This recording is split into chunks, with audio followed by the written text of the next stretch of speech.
I love Venn diagrams. I really do. I love Venn diagrams. It's just something about those three circles. And thank you, Mr. Chairman. Mr. Beer, I guess I should say congratulations. Behold your handiwork. This is what you wanted. This is what you've advocated for years. This is what the President wanted. This is what Secretary Mayorkas wanted, what minority members here have relentlessly pursued. You've advocated an open and uncontrolled border, mass immigration. You're in charge. No, I certainly haven't. I don't know where you're getting that. Where are you getting that? I'll ask you a question when I'm ready. Quote something. I will. Mr. Mayorkas has been willing to flout U.S. immigration law to achieve the mass immigration that they and you favor. And no, the migrants don't become citizens in law, but they certainly come to the United States and they're released into the United States.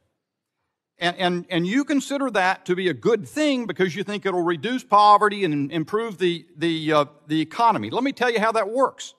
There was an article in the New York Times on Saturday. I'm sure you read it. Alone and exploited.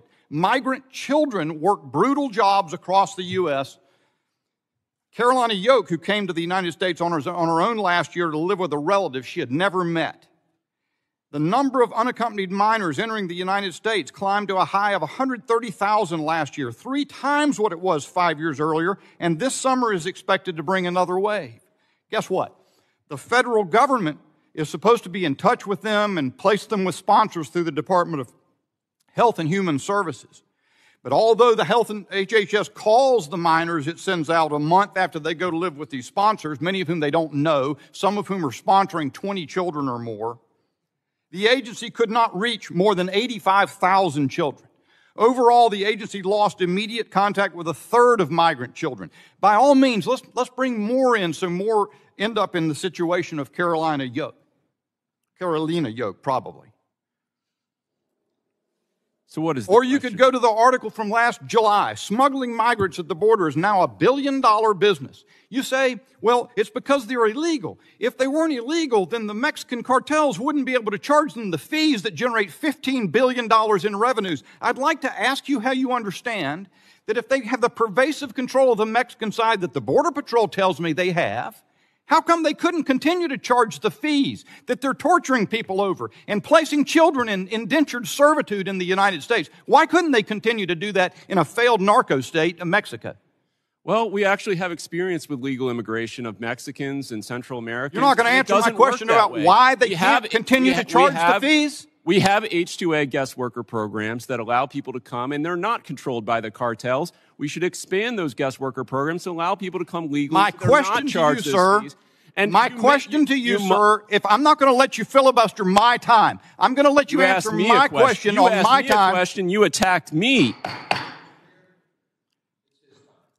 I'm going to let you answer my question if you answer my question. But that question is, what would prevent cartels from charging legal immigrants if they were coming across en masse?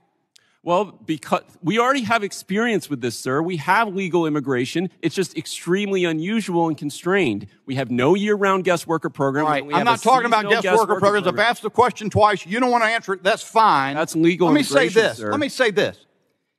In January of this year, in January 5, in Culiacan, there was open warfare between the Mexican military and the Sinaloa cartel as the Mexican military sought to arrest Ovidio Guzman.